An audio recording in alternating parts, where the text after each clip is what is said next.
a civilian national security force.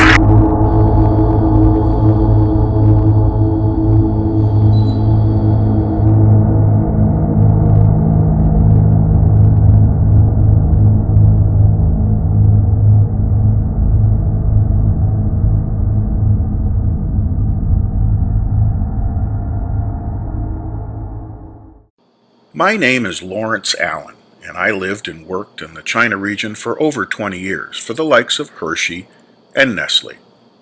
I've written and published a number of books, both fiction and nonfiction, and in 2010 I published Chocolate Fortunes, the battle for the hearts, minds, and taste buds of China's consumers. When China opened its doors to the outside world in 1978, there were 1 billion people there who'd never tasted chocolate. Chocolate Fortunes is an East meets West cross-cultural adventure that chronicles the quarter-century battle between the world's chocolate companies for the hearts, minds, and taste buds of China's emerging consumers. And in 2014, I published Tree of Liberty Trilogy, a 30-year dystopian epic about the fictional reversal of fortunes between China and the United States that ends in 2020 with America's second revolution against tyranny. Tree of Liberty and Chocolate Fortunes are available wherever books are sold. In 1956, the call went out, "Let 100 flowers bloom, 100 schools of thought contend." The premise was that the compassionate and caring Chinese Communist Party wanted feedback from the people to see how the party was doing, a kind of 360 review.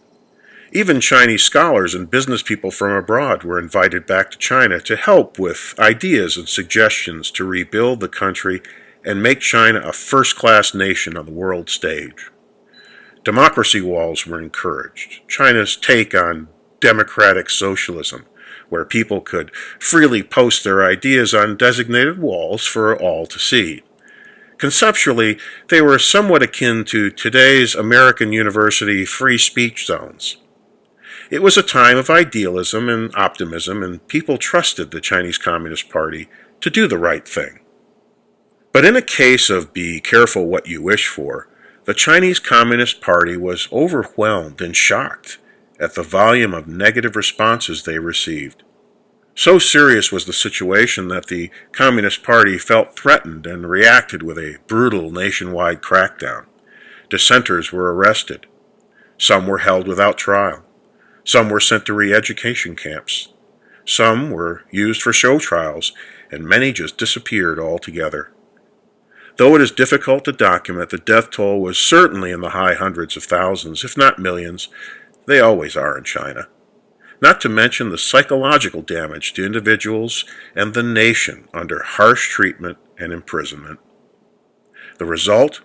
Overnight, China's intellectual class was effectively wiped out or silenced, and the Chinese people's trust turned into silent terror. So what to do?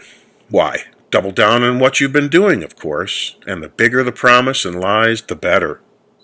The Chinese Communist Party further tightened its grip on the country and even further extended its absolute control over the economy and people's lives. The year following the 100 Flowers movement, Mao Zedong seized control over every aspect of the entire Chinese economy in a bid to fundamentally transform the country from an agrarian-based economy to an industrialized one in the space of a single 5-year economic central plan. It was a kind of new industrial deal that Mao called China's Great Leap Forward.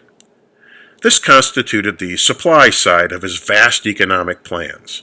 He collectivized agriculture, ending systems of farming that had evolved over thousands of years, perfectly balancing harvests with land regeneration and preservation practices. This involved forcing peasant farmers off their newly acquired redistributed land to live in agricultural communes.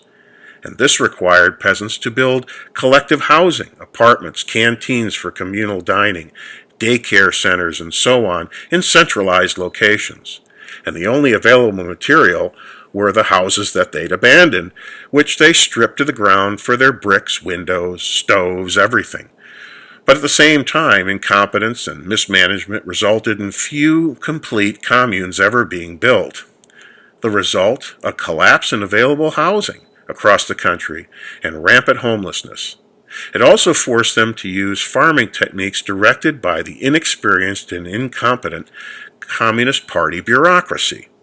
Mao commanded that every village begin making steel in backyard foundries in a bid to make each village self-sufficient.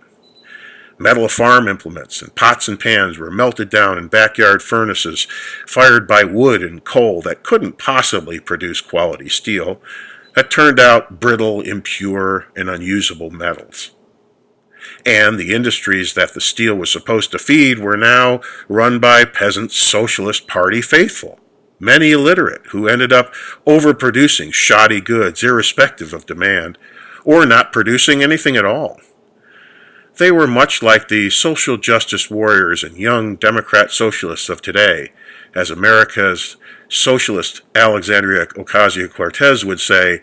It was more important to be morally right than to be precise and factually accurate.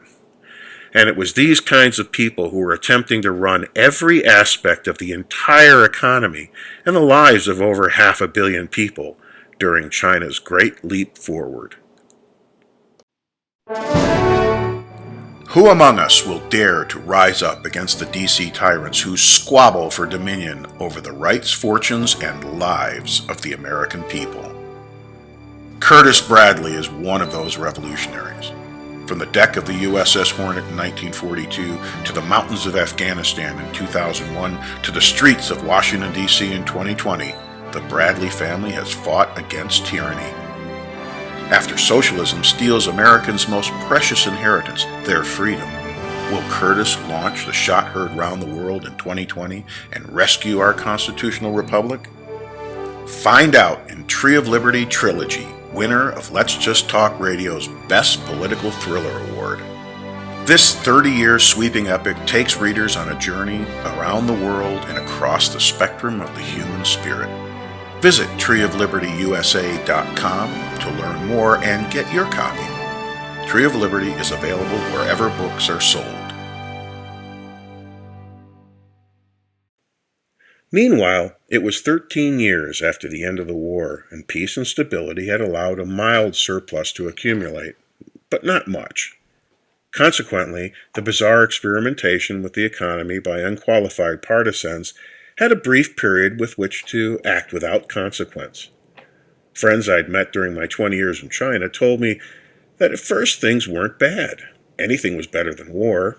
On the demand side of the equation, money was eliminated as the Marxist axiom "from each according to his ability and to each according to his need" was put into effect. The chicken running around the compound was the people's, and so, hey, we're all the people, right? So what's for dinner? Chicken, of course, and pork tomorrow, and I needed a new coat, so I went to the store and took one, and the good times rolled. But don't worry, the party will provide. At the same time, people had to give according to their ability.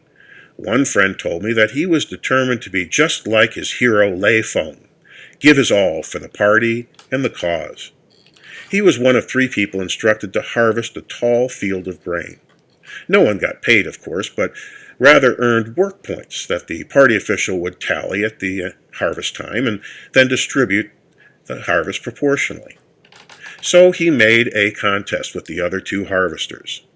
They would each start at one end of the field, and the first one to reach the other side wins.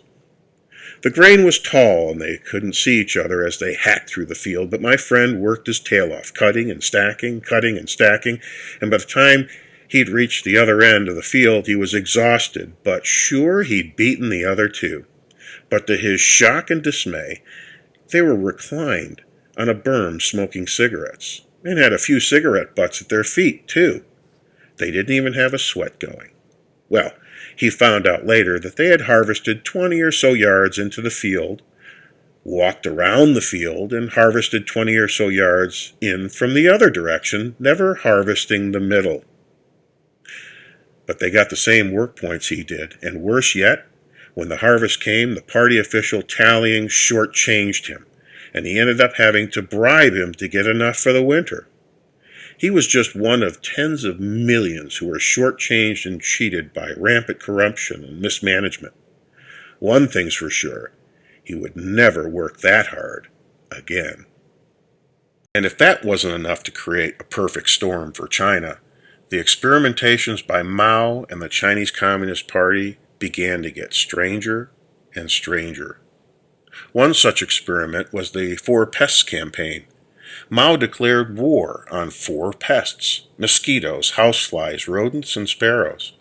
One friend told me that while he was in elementary school, every Friday afternoon the school would send the students out across the city to pull up the grass and burn it. Chairman Mao had said it harbored mosquitoes and he wanted everything to be clean. Factories were closed for the same reason. Children were given 1 cent for every dead housefly they brought into their teachers. But nothing was more bizarre or destructive than the anti-sparrow campaign. People were mobilized to kill every sparrow they could find. Why? Well, Chairman Mao said they are eating the grain and seeds that should be feeding the people. And the war on birds began. Not just sparrows, but all birds got it. And birds, a natural defense against insects, were killed in the millions. If you doubt that such a strange and bizarre thing could ever happen, we'll end this module with a documentary film of them being killed by the truckload. Mao will nicht weniger als eine Neuordnung der Welt. 1957 befiehlt er eine Kampagne gegen Spatzen, weil diese angeblich zu viel Getreide fressen. Du Mistvogel, Verbrecher seit tausenden Jahren, heute rechnen wir mit dir ab, lautet ein Gedicht aus jenen Tagen. Hunderttausende Chinesen müssen stundenlang auf Trommeln und Töpfe schlagen, um die sensiblen Vögel so zu ängstigen, dass sie in der Luft bleiben und schließlich vor Erschöpfung tot vom Himmel fallen. Die bizarre Logik der Aktion: Millionen tote Spatzen sparen tonnenweise Getreide ein, Nahrung für das ganze Volk.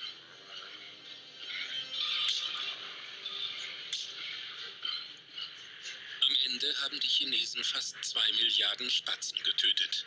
Die Folge: Insekten und Ungeziefer vermehren sich rasend. Mao räumt seinen Irrtum ein und ändert den Plan. Er befiehlt: Nehmt die Spatzen von der Liste und schreibt die Kakerlaken drauf. Später muss China zur Eindämmung der Insekten